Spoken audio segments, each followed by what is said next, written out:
Hello friends, मेरा नाम अनवर अंसारी है।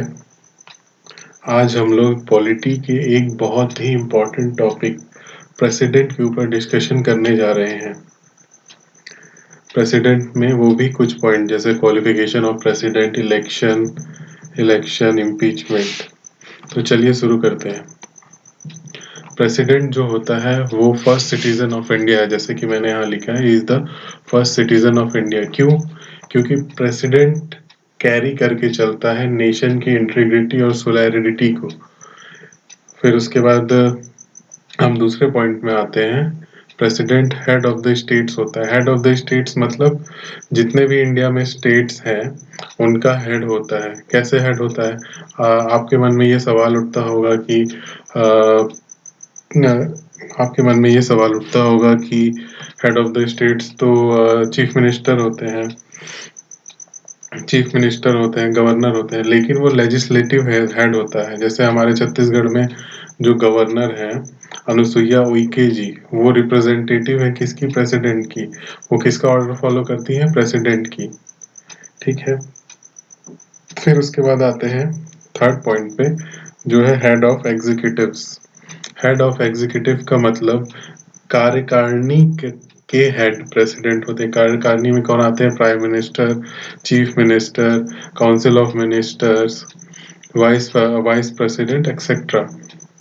जैसे लोकसभा, राज्यसभा में कोई भी डिस्कशन होता है या फिर कोई भी बिल पास होते हैं। जब भी आर्टिकल 370 पास हुआ तो उसमें पहले लोकसभा में बिल पास हुआ, फिर राज्यसभा में हुआ। उसके बाद हेड कौन है? हेड ऑफ एग्जीक्यूटिव कौन है? प्रेसिडेंट। तो उनके इंटेंट के बिना, उनके सिग्नेचर के बिना वो बिल पास ही नहीं होगा। क्योंकि फिर उसके बाद हमारे जो अभी करंट प्रेसिडेंट है रामनाथ कोविंद जी, उन्होंने सिग्नेचर किया, फिर वो बिल पास हुआ। फिर supreme commander of arm forces, हमारे यहाँ जो 3 फॉर्म ऑफ फोर्सेस हैं, जैसे एक आर्मी हो गई, नेवी और एयरफोर्स, उसके सुप्रीम कमांडर होते हैं। उनको ये डायरेक्ट कर सकते हैं। इनके हेड फॉलो करते हैं प्रेसिडेंट के ऑर्डर।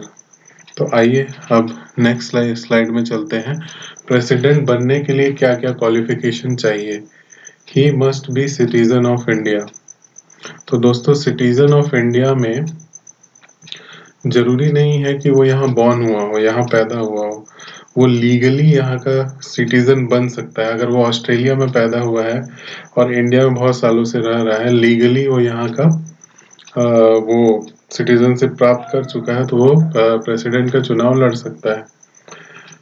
फिर दूसरे पॉइंट पे आते हैं। Not hold any office of profit. वो कहीं ऑफिस ऑफ प्रॉफिट होल्ड नहीं करना चाहिए। जैसे वो कहीं काम नहीं करना चाहिए, किसी पद पे ना रहना चाहिए। शॉर्ट एंड सिंपल भाषा में आपको समझाओ तो। उसके बाद एज लिमिट होती है 35 इयर्स प्रेसिडेंट की, मिनिमम एज लिमिट। और वो फिर क्वालिफाइड होने चाहिए मेंबर ऑफ लोकसभा बनने के लिए।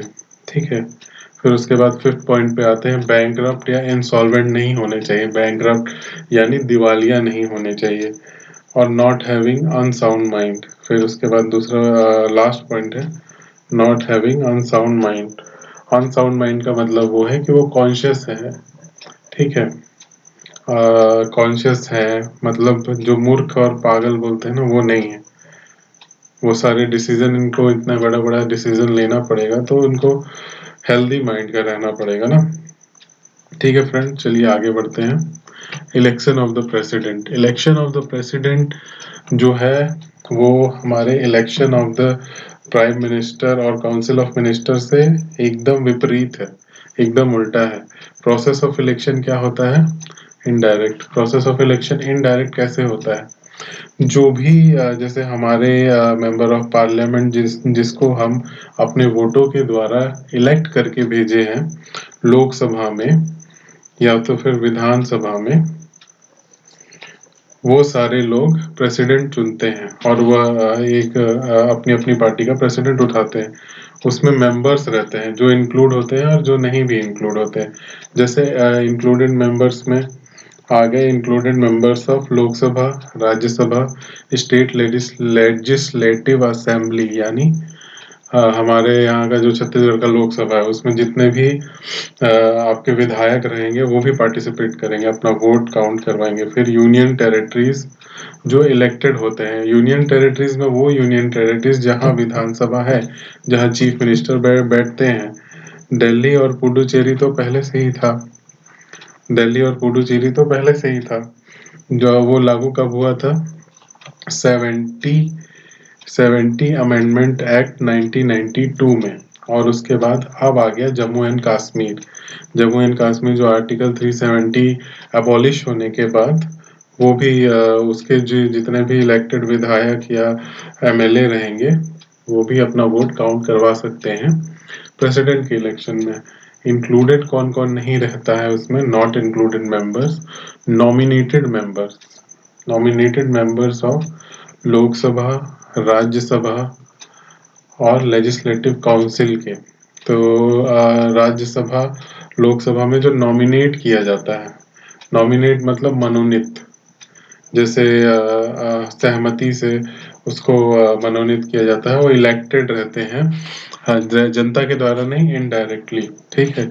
और लेजिस्लेटिव काउंसिल जैसे हमारे आंध्र प्रदेश, बिहार में बाई कैमरल गवर्नमेंट है तो वहाँ काउंसिल भी है, तो वो भी नॉमिनेटेड ही रहते हैं, तो उन लोग इंक्लूडेड नहीं रहते हैं। फिर nominated members of union territory obviously. तो चलिए फ्रेंड्स आगे चलते हैं।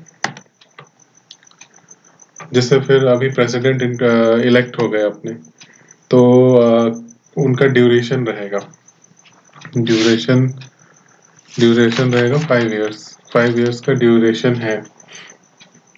और प्रेसिडेंट को शपथ कौन दिलाता है? सॉरी, प्रेसिडेंट को शपथ कौन दिलाता है? Chief justice of India.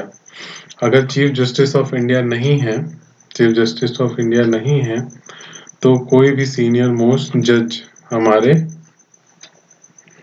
Supreme court का। फिर रेजिग्नेशन किस किस को देते हैं? रेजिग्नेशन देते हैं वाइस प्रेसिडेंट को, और वाइस वर्सा होता है, वाइस प्रेसिडेंट प्रेसिडेंट को देता है और प्रेसिडेंट वाइस प्रेसिडेंट को देता है। एब्सेंस पे वाइस प्रेसिडेंट टेक ओवर कर लेता है, मतलब वाइस प्रेसिडेंट राष्ट्रपति के रूप में कार्य करने लगता है। जब राष्ट्रपति की वैकेंसी होती है, जब राष्ट्रपति का पद खाली होता है तो वाइस प्रेसिडेंट टेक ओवर कर लेता है। लेकिन इसमें एक क्लॉज ये भी है कि इलेक्शन कमीशन ऑफ इंडिया को 6 महीने में इलेक्शन करवाना पड़ेगा। ठीक है फ्रेंड्स, टॉपिक क्लियर है, आगे बढ़े। फिर सबसे इम्पोर्टेंट टॉपिक हमारे प्रेसिडेंट में, one of the important topic बोल सकते हैं क्योंकि इसमें से हमेशा प्रश्न आते ही हैं, इम्पीचमेंट ऑफ प्रेसिडेंट। इम्पीचमेंट मतलब महाअभियोग, प्रेसिडेंट का महाअभियोग। अथॉरिटी किसको है? अथॉरिटी किसको है इम्पीच करने की? पार्लियामेंट को, और किसी को नहीं, सिर्फ पार्लियामेंट को। ग्राउंड्स ऑफ इम्पीचमेंट मतलब किस ग्राउंड पे, किस कंडीशन पे इम्पीचमेंट हो सकता है? Violation of the constitution. Violation of the constitution एक ही ग्राउंड है, एक ही कंडीशन है, उसके अलावा और कोई कंडीशन नहीं है जिसमें हम प्रेसिडेंट को हटा सकते हैं।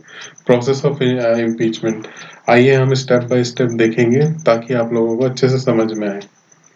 स्टेप 1 क्या होता है? जब 1/4 member of either house return form में देते हैं, चाहे वो लोकसभा के रहें चाहे वो राज्यसभा के रहें, ठीक है, चाहे वो लोकसभा के रहें चाहे वो राज्यसभा के रहें, इम्पीचमेंट के लिए कि हाँ हम प्रेसिडेंट के ऊपर महाअभियोग चलाना चाहते हैं। फिर स्टेप 2 आता है, प्रेसिडेंट के पास 14 दिन का अपील करने का टाइम रहता है कि हाँ मेरे ऊपर जो इम्पीचमेंट किया गया है वो गलत किया गया है। स्टेप 3 होता है, अगर प्रेसिडेंट अपील नहीं करता है तो if president won't appeal, impeachment process continue in both houses। Lok Sabha में भी और राज्यसभा में भी इम्पीचमेंट प्रोसेस चलता है। फिर चौथा स्टेप क्या होता है? मेंबर ऑफ पार्लियामेंट, वो लोकसभा के भी होते हैं राज्यसभा के भी होते हैं, 2/3 मेजोरिटी।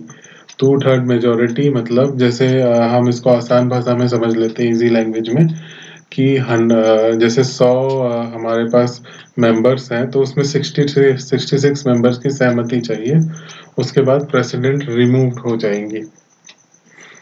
तो फ्रेंड्स, आज हमने प्रेसिडेंट के बारे में कुछ पॉइंट्स देखा। उसके अब हम नेक्स्ट टॉपिक में प्रेसिडेंट का पावर्स और ये सब सारी चीज़ें देखेंगे। और अगर आपको कोई डाउट हो तो प्लीज़ कमेंट करिए। Thank you for watching.